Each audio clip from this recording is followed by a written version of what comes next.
Hey guys, my paper is why women should consider religious life. So to start off, I'm just going to give you a brief history about how religious life came about.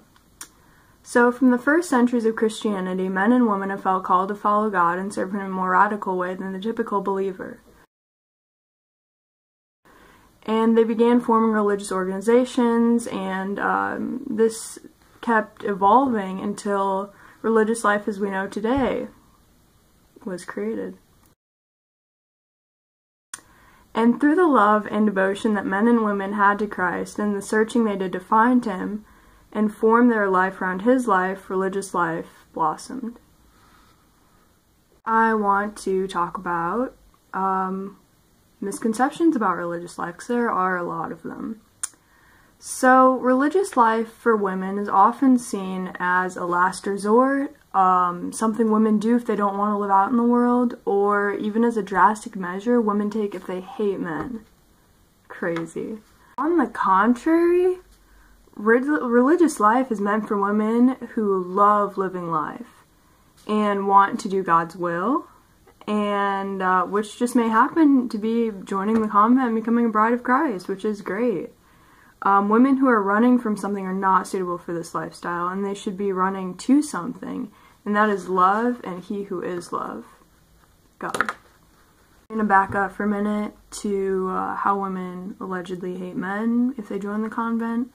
So it's a common misconception, as I said, that women who join the convent hate men, but if examined closely, this is absurd.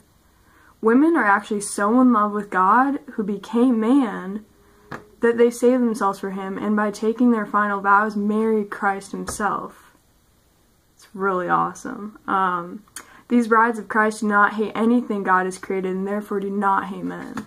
Common question is, what is the point of religious life? And that's a very valid question, alright, and I'm going to explain it to you.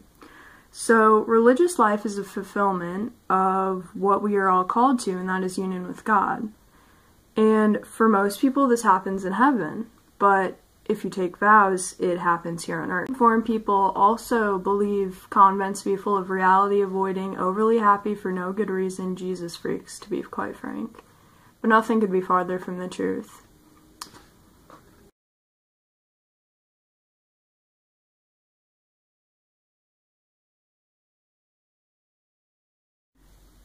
A vocation. What is a vocation?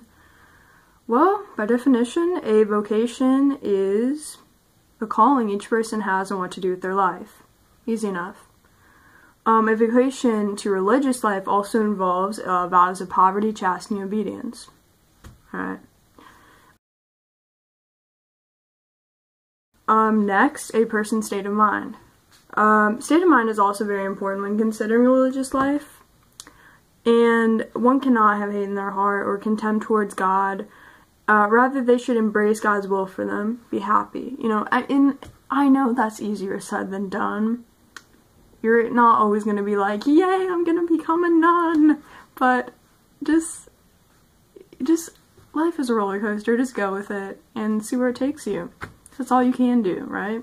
So, don't take the roller coaster thing out of context. But it's completely normal for one to enjoy things of this world, but you gotta draw the line, and they must be in coordination with God and not mixed up in sin. Yeah. So God's will is of the utmost importance, and should dominate any other questions on one's mind, you know? First and foremost, what does God want from me? That should be tip-top of the list. So what does God want? That should be in the forefront of our mind at all times.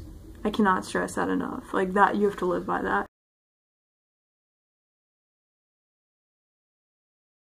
Alright, so I've named some qualities that a woman should avoid or not have if she's considering religious life. So now I'm going to go over a few qualities that the woman should have, including a great love for Christ and His creation, and great loyalty to Christ. Nothing in this world should get in her way. She should, you know, it's a straight shot to Christ, and obviously there's going to be bumps in the road and stuff, but at the end of the day, it's all about Christ and her love for Him. Alright. So each person must recognize Christ's authority. Christ has authority. Okay? He made you for a reason, and you have to find that reason in your life in order to live your life properly. As St. Catherine of Siena said, if you're living your life right, then you're going to set the world on fire. If you're doing what God wanted you to do, you're going to do incredible things, alright? So, you have to realize Christ's authority and realize that the things of this world are temporary. Alright, people always say that, but I don't think people actually understand what they're saying. You're gonna die someday. Don't YOLO, do whatever. You have to do the right thing now. You only get one chance. You get one shot. Do not miss your chance to blow. Alright. Enjoyed my video, and I'm gonna leave you with some closing thoughts, alright? So, 1. Religious life is a beautiful thing which many amazing women are called to, alright? And next, we must also keep in mind that God's will is far more important than our own or than those around us, okay? As I said before, the things of this world are, you know, they're not gonna last forever. So, therefore, you need to live the way Christ has instructed us to. And it's not just for some people, it's Christ's word is not just for people like priests and sisters and weird people, okay? Christ is for everyone. Christ is for me, Christ is for you, Christ is for Sister Bernadette, like, let's go. So, God is in everything we do in hopes of discovering not only Him, but also His plan for us. So, God is incredible. Consider religious life, because it's not a bad thing. Because that's what society wants. That's what the devil wants you to think. It's not a bad thing. Consider it. It doesn't mean you have to commit. Go on a retreat.